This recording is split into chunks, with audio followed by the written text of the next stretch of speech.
this thing.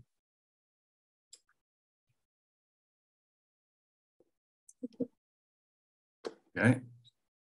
Got it. Got that. Okay. Open. Share. There we are.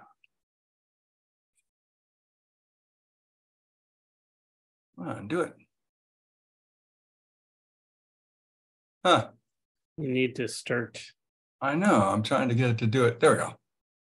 Okay. There we are. Goodness. Good gracious. All right. Well, welcome everyone. This is the June 8th, 2023 Renewable Energy Seminar. And tonight we're have a presentation on the Solar Faithful, a nonprofit faith-based organizations to support installation of solar on houses of worship and other faith-based nonprofits. It'll be presented by Rob Rafson. So I'm your host, Mark Levy, tonight. I'm a lifetime GLREA member, and our financial sponsors are the Michigan Department of Environment and Great Lakes, or EGLE, McNaught and McKay here in Ann Arbor, large solar contractor, and Harbor Solar. For those of you interested in learning more about GLREA's membership, our website is at the bottom of the page here. Sponsored by GLREA, the Renewable Energy Seminar is part of a monthly solar storage program that was created and is operated by my esteemed colleague, John Sarver. Our renewable energy seminars cover topics of interest to renewable energy users, businesses, advocates, and stakeholders. Our seminars include content ranging from technology to business to public policy. You'll probably see a little bit of all three of those tonight in Rob's presentation. Our RES is a Zoom event held the second Tuesday of each month from 7 to 8 p.m. Questions, comments, and suggestions should be directed to me, Mark Levy, at mclevy123 at gmail.com. We ask you that you remember to please mute yourself. Oftentimes, people's dogs and phones and stuff get in the way. So make sure you're muted. Please also hold all questions until the end of the presentation. You can raise your hand under the reactions thing, and I'll call on you and you can ask your question at that point. And so we can keep things moving. And again, if you're interested in information about GLREA's membership for yourself, your friends, your mother, your father, your dog, cat, your congressman, local mayor, any person you'd like, you can go to GLREA and enter the membership for yourself. As a co-founder of the Michigan Interfaith Power Light and a lifetime member of GLREA and host of the GLREA Renewable Energy Seminars, I want to sincerely welcome Rob Rafson, our solar entrepreneur extraordinaire, the winner of an award in Michigan, also the CEO of Charthouse Energy. Tonight, Rob's going to talk about Solar Faithful. And again, it's a nonprofit of faith-based organizations Rob has created to increase the adoption of solar in houses of worship. Solar Faithful offers direct purchase of no-cost power purchase agreement options. The Solar Faithful team includes the Climate Witness Project, World Renew, Michigan Interfaith Power Light, Charthouse Energy, and other partnering organizations. And again, those of you who are interested in membership opportunities with us, please go to our website. With that, Rob, I'll turn it over to you. All right. So let me share my screen and start. Grant, please, everyone, mute yourselves if you haven't already. All right, so we good? You can see my first screen. Excellent. All right. So this, just so you know, this is the First Lutheran Church in Muskegon, Michigan. We've recently installed 65 kW under a power purchase agreement with them. And this is one of the first 6 that we've done that we contracted in the first quarter this year. Solar Faithful is a group of interesting group of individuals, and this is the board, with obviously me in the corner and a group of other great people who are really interested in expanding participation of offering solar in to faith-based organizations. And the key organizations are Charthouse Energy, Climate Witness Project, Michigan Interfaith Power Light, and a finance group called Sunwealth out of Boston. Solar Faithful, our aim is to increase solar adoption in faith-based organizations, and that it's an effort to, creation care is important, but also through job training and. Hey, wow, had a crazy day. Huh. Okay, can we mute? Thanks. Anyway, so we're here's the problem that we came across was that the projects on solar on churches are relatively small, and the requirement of the finance groups is pretty substantial. So the only way to really make it work is for us to combine a whole group of projects, and then we are now large enough to meet the requirements of the investment groups. Additionally, houses of worship either don't want to, can't borrow, they don't pay taxes. Like I said, the individual projects is small, but they really, really want to address creation care through sustainable measures.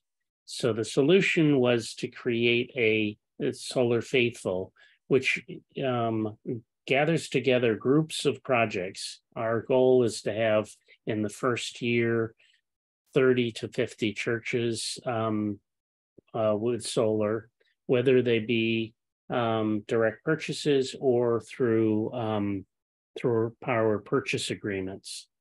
The advantage of going with the power purchase, there's no initial cost, there's no operations and maintenance, but your savings is a little smaller. If it's a financed purchase, there's also no upfront cost, but you oversee the operations and maintenance and you're on the hook for a mortgage payment, even though that should be less than your savings. So we tried to make it easy, because most churches don't have technical expertise or financial expertise, and they don't want to maintain the systems. And yet they would like to see the savings. They don't want to fundraise to do direct purchasing. And we're offering basically a minimum of a 10% savings from the power generated. We also are wrapping, as part of this, is to do career, job training along the way, so that especially in the underserved communities, as we move forward. And then, we have a commitment to do these projects in underserved communities and environmental justice communities.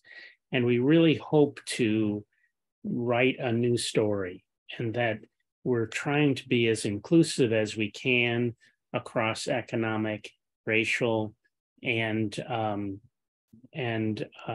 religious affiliations. So we're being very, very inclusive. Our goal is to have at least half of the projects in low income or non-Christian faith projects. So we're really trying to make sure that we're including everybody. And we're really diligent about doing our best in all of the things that we do in business, to work with good partners that share our values. We pay prevailing wages, and we seek diversity in all of our activities. We're also looking forward to sharing our successes with others through the press, through webinars. We've been doing a monthly webinar sometimes going to a specific faith and trying to encourage the leaders of those organizations to participate, and we've also gotten some very nice press from the press. So we really have set this up in two silos. The direct purchase is a pretty straightforward. We get their electric bill, we give a proposal. If that's interesting, we can work with Michigan Saves or other lenders to fund the projects. Then we get the solar installed, and then the congregation realizes the savings from the power produced. And what's really nice is right now, under the new federal incentives, the nonprofit, the church, can realize the incentives as a rebate check after the project is completed. So it now opens up this opportunity for each of the faith-based organizations to realize the federal incentives under the new law. Oops. Oh, there we go. I'm going to go backwards. No, there we go. Power purchase agreement. So under the power purchase agreement, it's a little different in that the congregation agrees to that they don't want to raise the money, they don't want to borrow the money, and yet they still want to go forward with a solar project. So what we do is similar again. We get their electric bill, we do a design, and then we offer the two options, direct purchase or PPA. And if they've decided that the power purchase agreement, because they don't want to borrow money, they don't want to raise money, they don't want to maintain and operate it, then we have a third-party investor that invests in the system. It gets installed, and then the church realizes about a 10% savings from the utility, the savings from the utility, and they make the payment. The 90% of the power production value goes to the investor. They do the maintenance, and at the end of the project, the congregation has three options. One, they can continue the contract and continue to save money and have no maintenance or operations. The second is that they can take over the project and realize all the savings, but then they take on the responsibility of operations. And then the third option is that you can say, we're done, this was lovely, but we don't want to do this anymore, and we'll take the panels off the roof. At any time along the way, if there's an interest to own the system, the church can take over, they can buy the contract out at the fair market value. So so visually, we'd like to sort of explain how these things work in a really simple way. But right now, a church buys power from the utility, and it goes through the electric meter, and they pay the utility for the power produced. Right now, that produces a really big carbon footprint and a pretty high cost. If we come in and do the project, our investor puts in the money to either Charthouse or another installing contractor, and then we build the solar array on the church. And that power produced is the bulk of the power that the church uses, and maybe there's a small amount of electricity that goes out onto the grid, through the meter and goes back and sold to the utility. And then to make up the additional power that the church needs, especially at night, you buy power through the from the utility.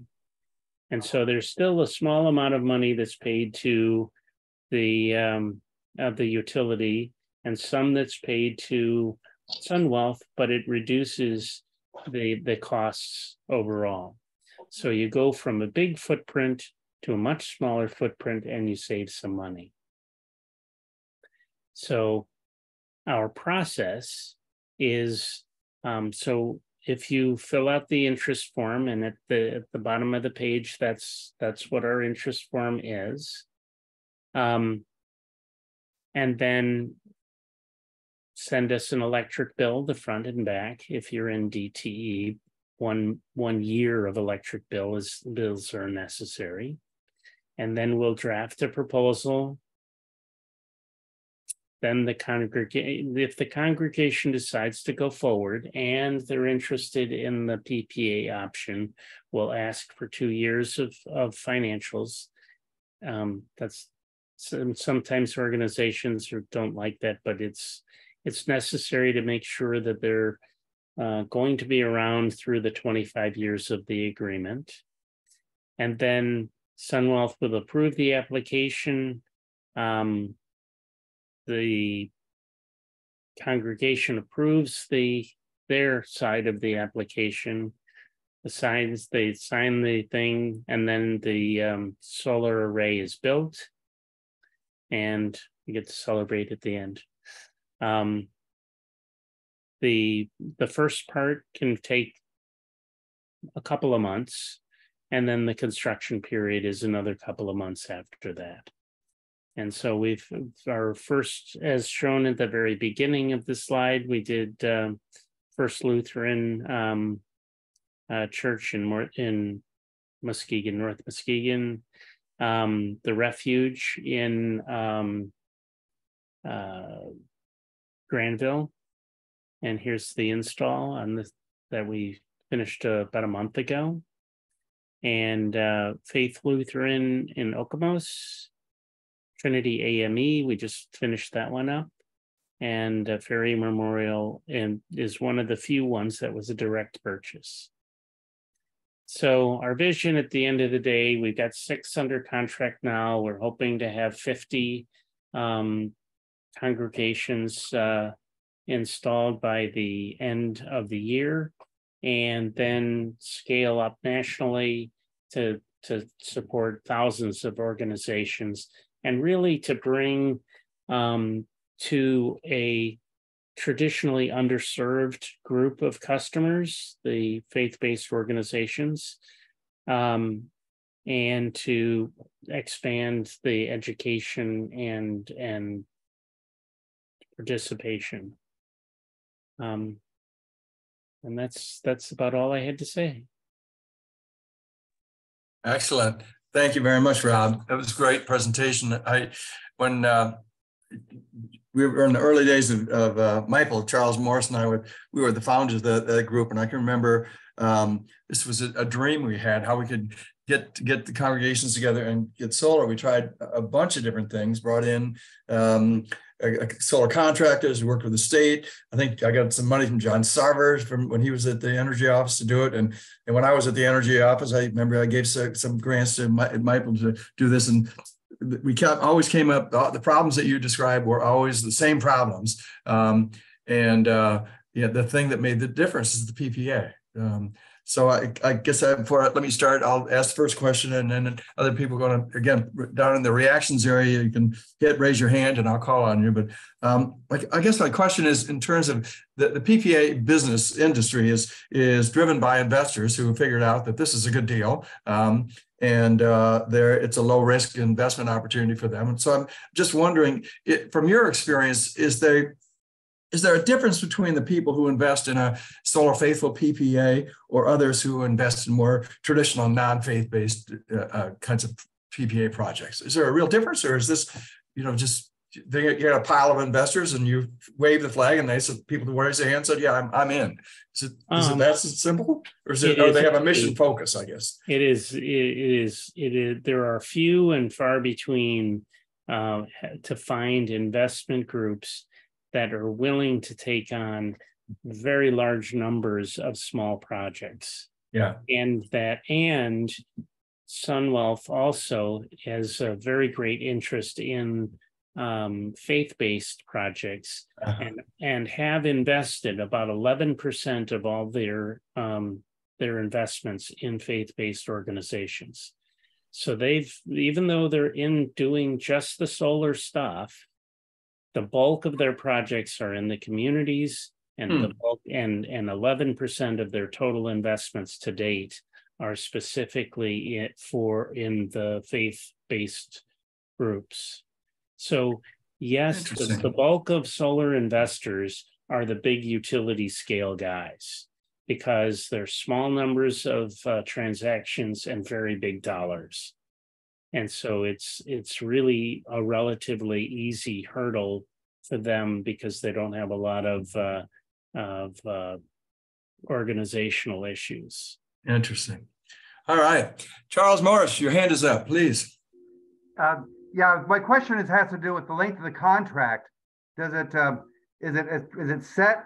I mean, particularly one size fits all, or is there variation in terms of how long the type of, depending on about how long the contract works out the best for all parties? Yeah, the contract itself is set at 25 years, and it's sort of an interesting. To make it simple and to make it uniform amongst all of the participants, we decided on a 25-year that also provides the largest amount of savings we can provide to the individual churches, because a shorter contract would have a higher PPA rate and therefore not as much savings during that period. So that was the decision that we made at the beginning, was to make it a uniform offering. And I suppose the last question to follow up is that given the fact that the rates of the sun is not going to vary, that a factor in that savings will increase over time for the congregations, given as the price of utilities. Right. So the PPA rate increases at a 1.5% per year over year. The price of utility rates, especially in the last few years, have skyrocketed, so that the savings will increase in the difference between how much the utility rate goes up and how much the PPA does. Interesting. Excellent. Thank you, Charles. John Schlechter, unmute, please. You're on.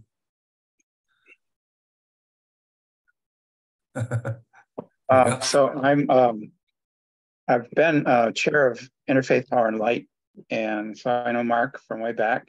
Welcome.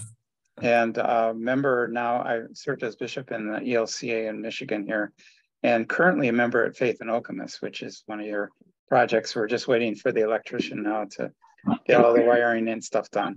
So my question, I think you answered already with the length of contract. I don't remember all the details, but you're saying it's a 25-year deal. We have something, I think, in our one that there's availability to buy at certain costs after like 7 years. Is that correct? In all of the contracts, you can buy out the system along the way. At market value at that point? Yeah. Okay. Yeah. And then when you were doing the slides, there was a Trinity AME, but I didn't catch the location of that. Where's that? Lansing. Okay, because I know the chapter of IPL in Lansing area was talking with them. So I'm glad to hear that they're on board with this.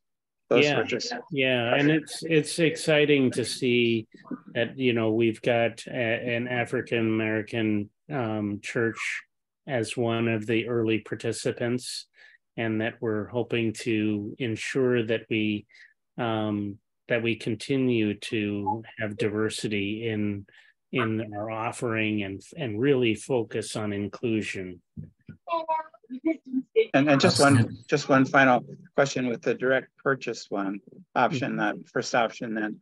Again, just could you restate how that's more accessible than just going directly to a contractor? How is that better for a congregation than just going to? The biggest thing is that the Solar Faithful program itself is a solarizing program. Since we're targeting 50 this year so we're already pricing based upon having a large number of projects across the state. And so it's not a one-off going to a contractor and trying to see what we can get for an install, but we're really installing all of these projects, buying in volume, and then, and installing at volume as well. And so the price is lower. And then we also work with Michigan Saves and some other lenders to get you as good a rate as we can, that ideally you work with the bank that you work with and that they would offer it, but not all the times they do. So indirect purchase, that's the option there. Thank you. Excellent. John, good to see you again. I haven't seen you for a while. Yeah, see you get your hand in swinging. We're both like getting old, but swinging, just keep swinging. Good. Tom, you're on, man. Unmute. There you go.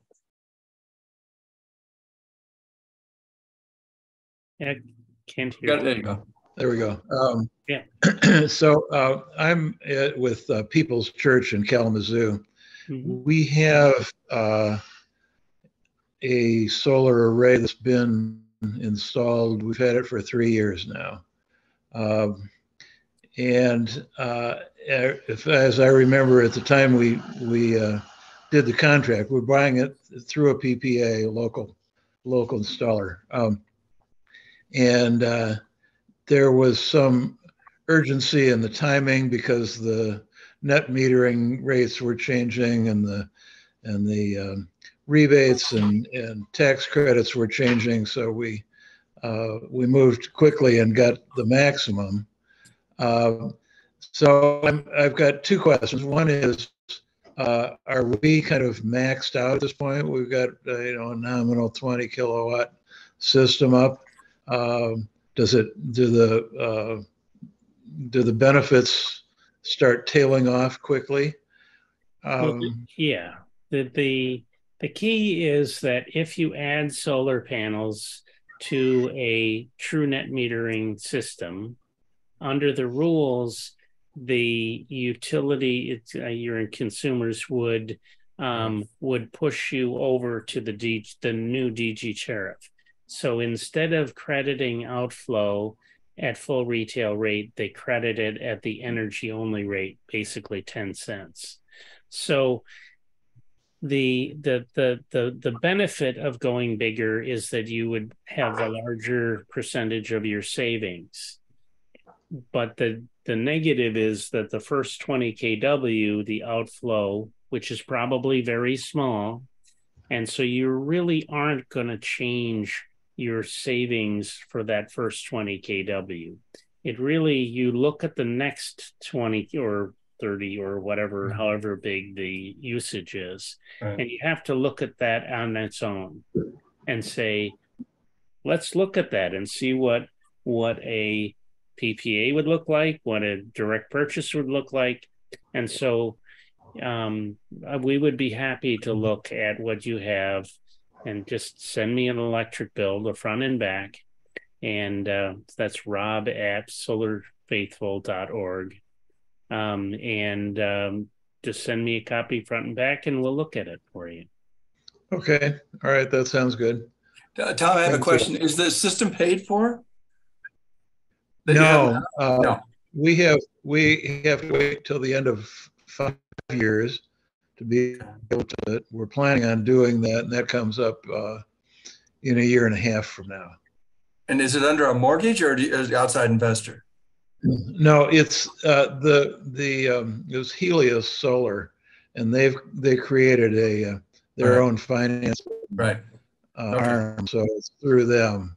Yeah. And basically, our numbers right now are, I think that we're getting about 14 cents from consumers, Yes. and we're basically buying it from Helios at very close to that price. So we're basically in it for the carbon footprint, not for the money at this point. But it looks to me as if after we buy it out, given the price that we've got and the amount that we're producing, we should be it'll be costing us about 9 or 10 cents a kilowatt hour. Great. Yeah, I'm sure Rob was talking about this, but it's. I mean, you could buy the system out as part of this new system, and then rebuy it all back and get a federal tax credit on the whole package again. So recycled solar panels are eligible for a solar tax credit. That's too complicated to get into now, but I'm sure Rob will. Yeah, this is good. Bigger is always better. that only works. Okay. If the used portion of the system is less than 20% of project cost. Just so you know. Yeah, good. Rob, would you repeat your email address? rob@solarfaithful.org. Thank you. Excellent. Good. Yeah. I want to be invited to that ribbon cutting. John Sarver, you're up, sir. Yeah, Rob, could you tell us a little more about the training component and how that's working? Yeah, there's really two parts of it. Under the new federal law and guidance, there is an obligation to have apprentices. As you know, there's a minimum of 1 out of 10 employees must be an apprentice. But beyond that, as part of Charthouse Energy, since I began, we have continued to hire local people, train them, and include them in the construction of projects. So far, over the 15 years we've been in business, we've trained 114 individuals. And with the specific idea that you're taking people from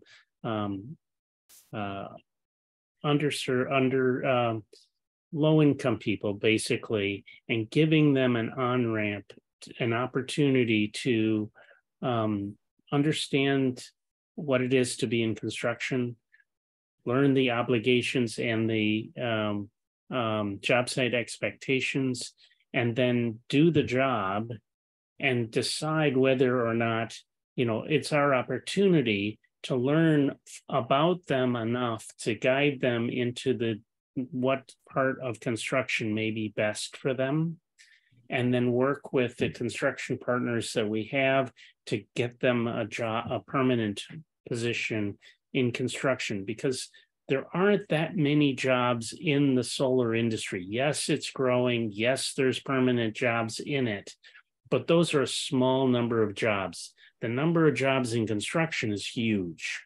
So if we can get people from the lower income, or underemployed people, underemployed people, and get them to have that small amount of training and small amount of construction expertise, that then they have the opportunity to move into good paying, long-term construction jobs. So Rob, I'll ask another question. Is there an energy efficiency component of the Solar Faithful project? Yeah, it's interesting. It was part of our idea at the beginning. We haven't really focused on it as much, but we have a partnership with Block Power, which is a group that comes in and does an energy study. They have their own financing, and they can do both electrification, meaning you can convert from natural gas appliances to electric, and then also do energy efficiency measures.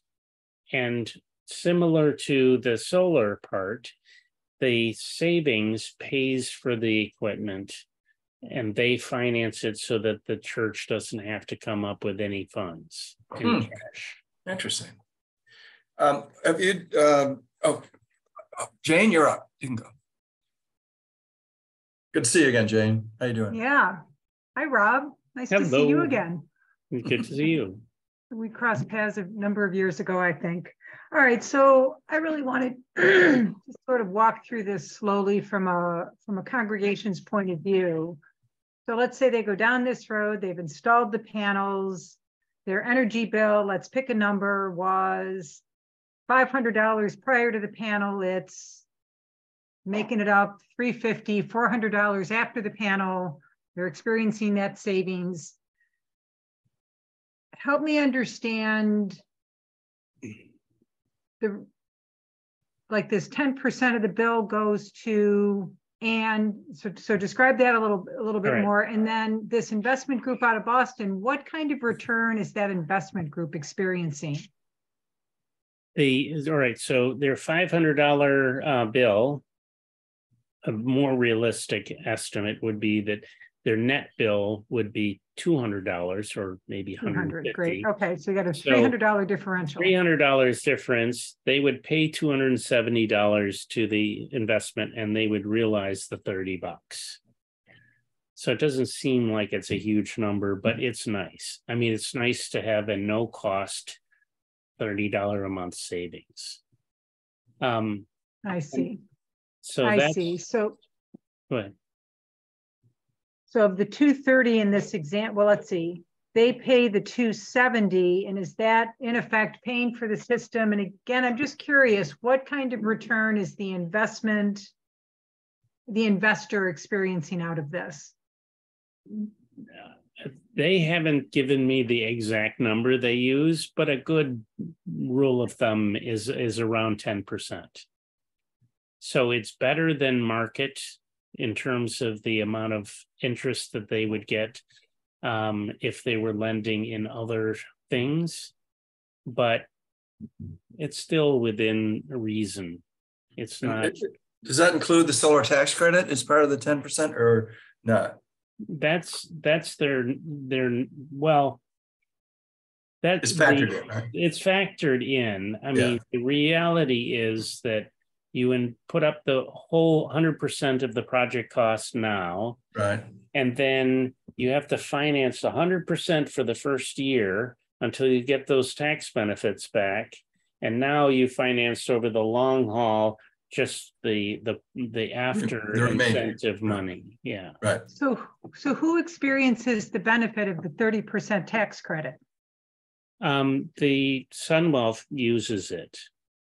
Yes. I mean, so they take all the tax benefits, they put up all the money, they get the tax benefits, that gives them a net project cost that they get the rest of the investment back through the sale of power. So even in the first generation of solar power, this was my curiosity about it. So the investor, you say it's about a 10% return to the investor group. Does that include the 30% tax credit that they're benefiting from, or is the 30% tax credit in addition to that 10% return? They make the 10% on that 30%, actually it could be 40 or 50%, but that 30% is, they realize because they have lent to the project that money for that first year, and then they get the 10% on the remainder over time. So they yes, in that first year, they get paid for the interest on that money. Right. And then it goes away. And the only, the net project cost is what they make their return on. Thank you. So isn't that also, Rob, the buyout usually happens after the first or second year, usually by the third or fourth year? That's when the buyout options kind raise up for the investors. That at that point they can cash out. They've got the solar tax credit. They've got a couple of years of the 10% savings. Most investors, my understanding, or maybe I'm wrong, that's where they cash out, or some stay for 25 years. But clearly, if you're an investor, you'd like to get your money back out of the system, the investment, and reinvest. Correct? That, there are there are different types of investors. Okay. There are investors that are interested in rolling their money over and doing more projects, and they tend to try to make it really viable to get out in years 5 to 7. And they get all their money up, much of their money up earlier. Yes. And then there's investors like these guys that are looking for that long-term cash flow, and they don't want to get out. They want to get it as low price as possible from the beginning, and they just want that nice stable income year after year. Oh, interesting. Good. Jane, do you have other questions, Jane? Or did you figure it out? Did it make sense? It does. Thank you. I just hadn't gotten my hand down. It's gotten better since we were looking at this stuff years ago. The whole system has improved dramatically. It really has. What I find myself, I mean, I really appreciate the values that you're talking through, Rob. I do appreciate the financial benefit is flowing primarily to the investor. And the church is experiencing a nice 10% reduction in their bill, but that's such a fraction of the savings over time. It feels like. So help me understand. Yeah. Okay. There's another way to think of this in reality, that really of the bulk of the money goes to the price of the equipment. So if you think of it on these average projects, if you had no interest at all, no interest payments at all, it would take the savings about 10 years to pay the equipment off. But we're doing the contract over 25 years. So what ends up happening is that other sliver ends up being about a 10% return on investment. So in reality, the 10% savings is actually pretty close to what the investor is realizing in their return on investment. And the rest of it is paying down the equipment. Mm-hmm. And Rob, isn't it true that the other option, a direct purchase option, then the church would own the system, and then they would be able to take advantage of the investment tax credit? So there are two options, one in which the investor gets more of the benefits, and then the other option is a direct purchase where the church would be able to utilize more of the benefits. It really depends Except the upon... church doesn't get the tax credit. Yes, they do. No, they do. They do under they do. The new law. The new law allows for a rebate to the nonprofit or governmental agency to realize the incentives. They don't get appreciation, but they do.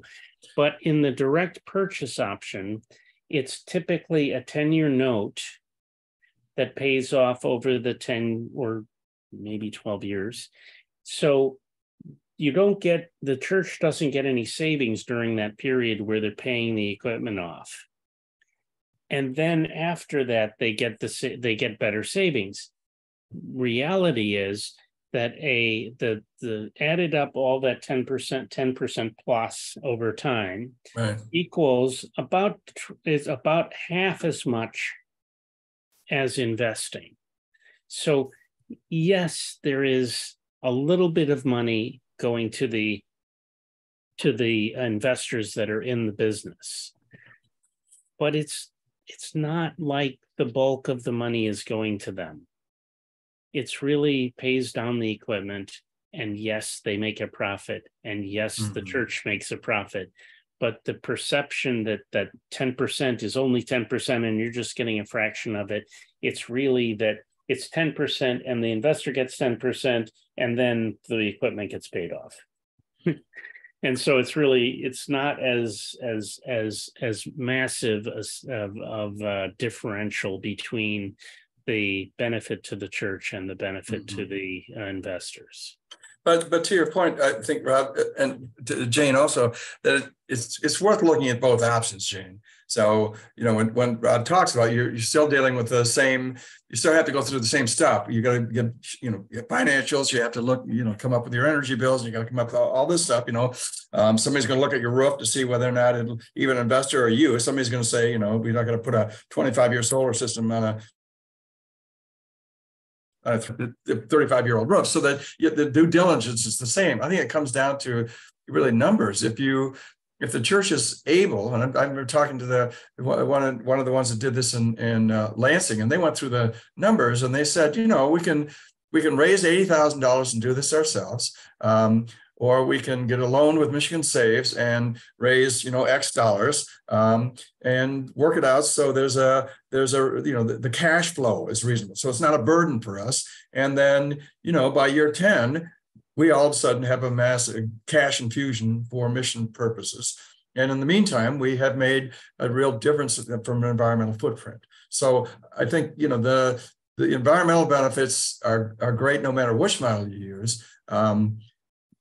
The churches that can't afford to get $80,000 or take a big loan, this is a really good opportunity for them. But if you're a church that goes at this saying, we want to make an environmental difference, but we also want to generate money for mission purposes, how can we mine our utility bills more effectively? And then the thing that's changed is that you can get the tax credit now. That was not the situation before. That 30% tax credit changes a lot.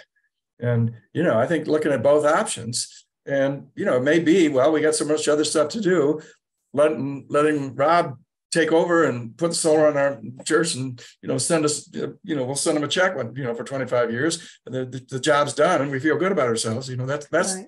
That's not all bad either. Right. Somebody's So, gonna Rob, get paid in this process.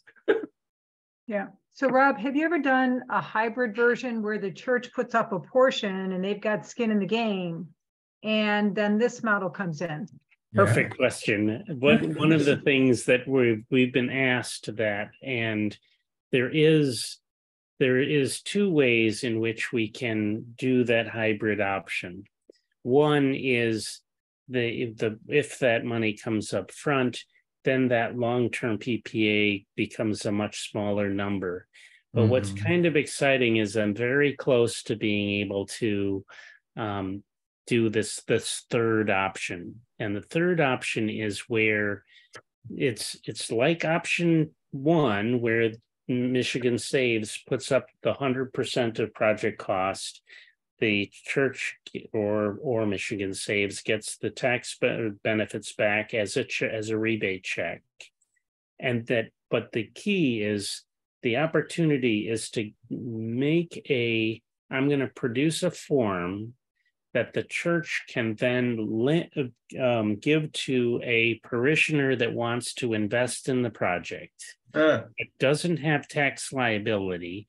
They just want to lend the money to the church, and they take out that little piece of the Michigan Saves loan, and they get the 8% interest over the 10-year period.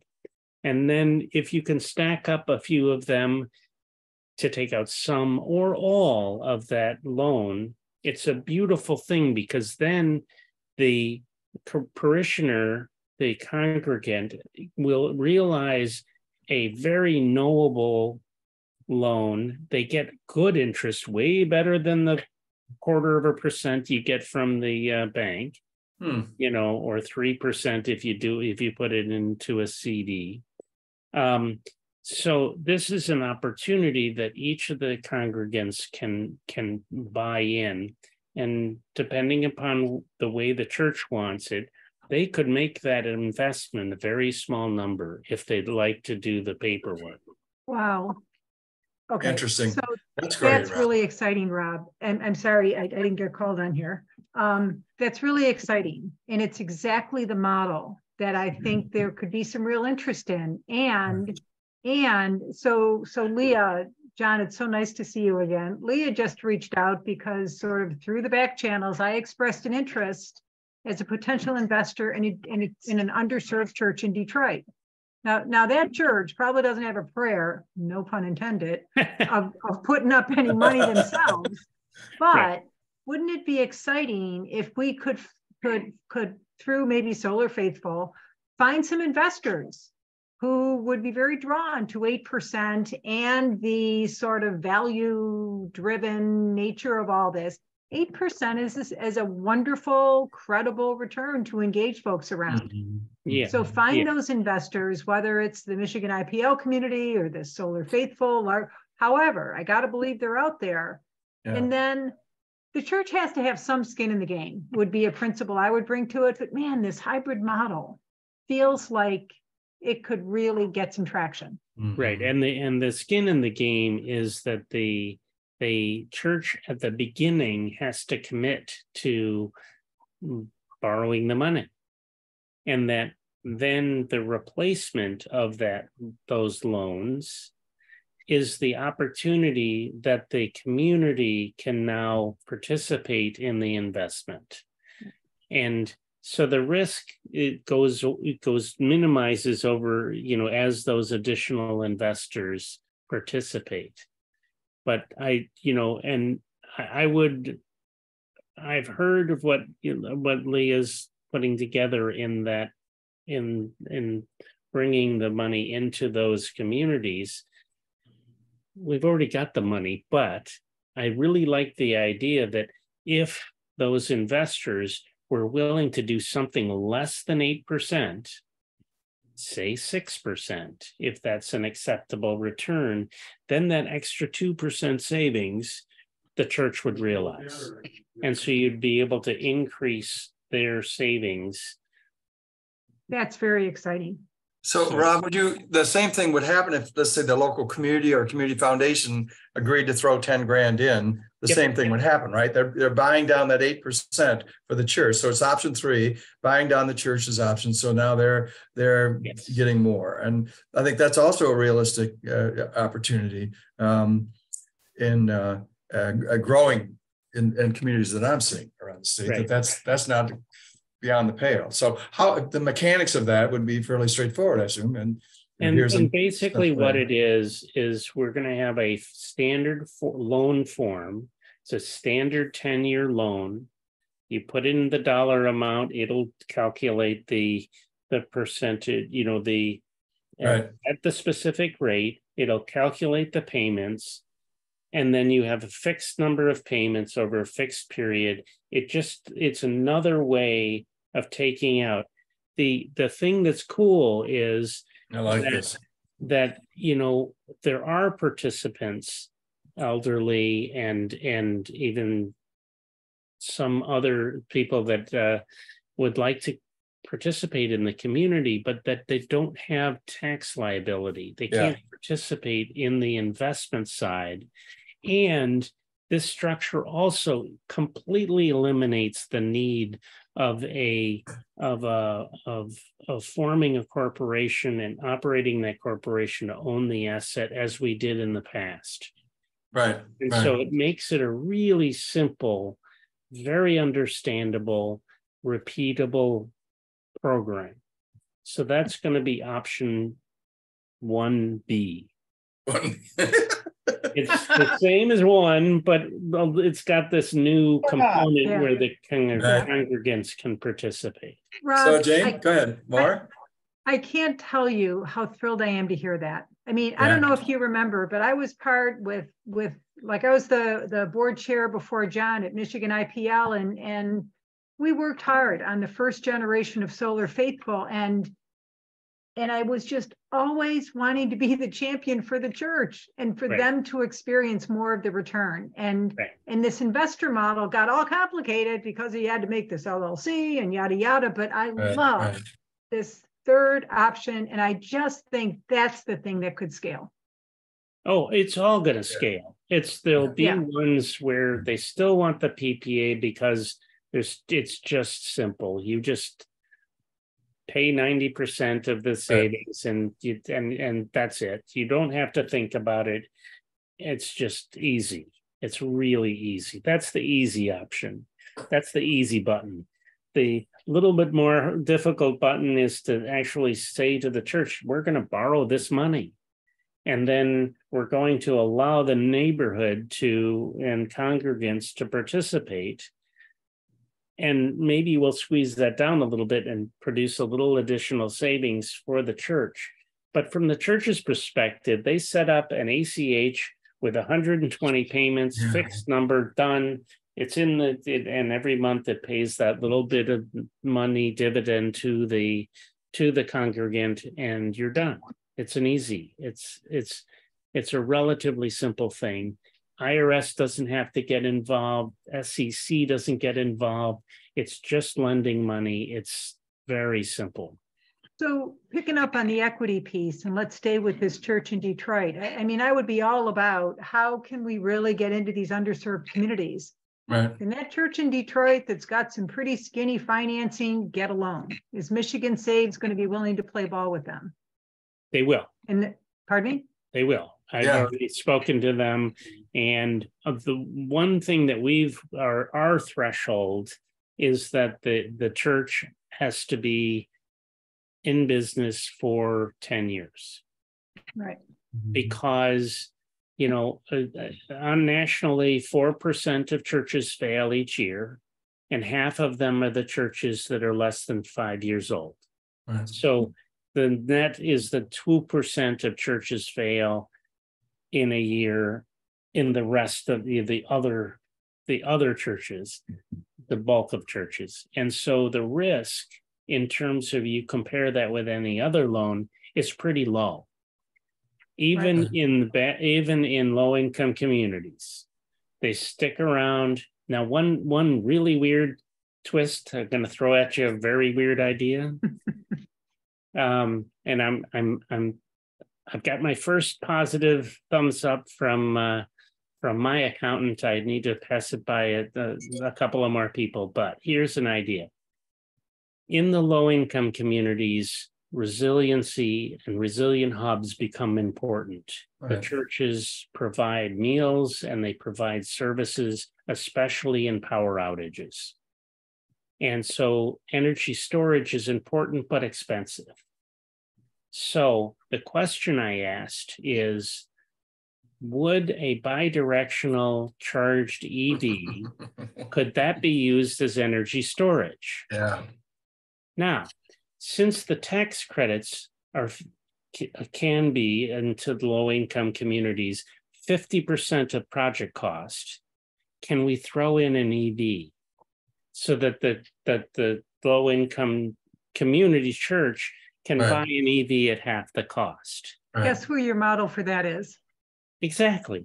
You know who is doing that right now? Who?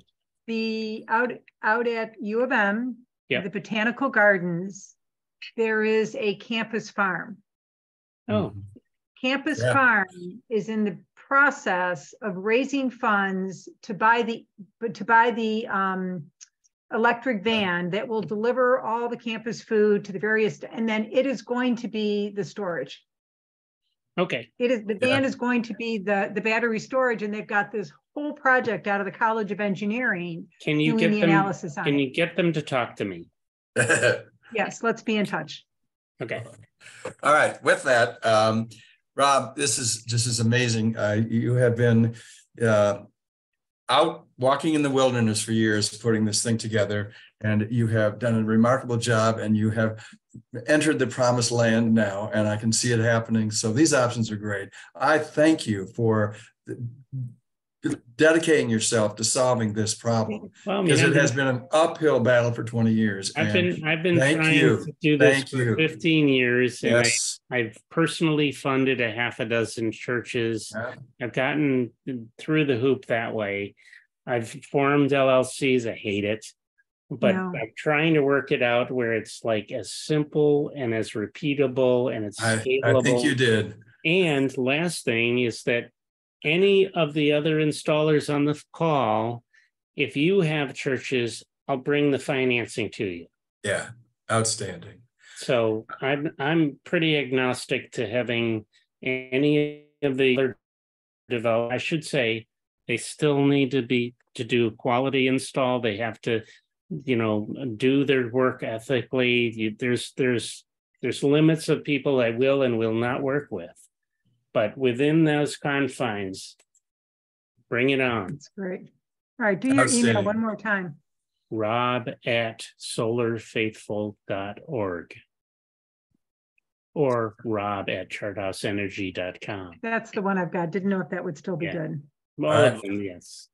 Well, with that, I thank everyone for coming. We put these seminars on every week, or excuse me, every month. John Sarver has 3 other ones that go on as well. And so we're here. We'll be back, and we'll be doing. Hopefully, we'll be bringing Rob back soon to give us good news about what's happening with option 3, 3.5, 4, 4.5, and on and on and on. All right. Thank you so much, everyone. Bye-bye.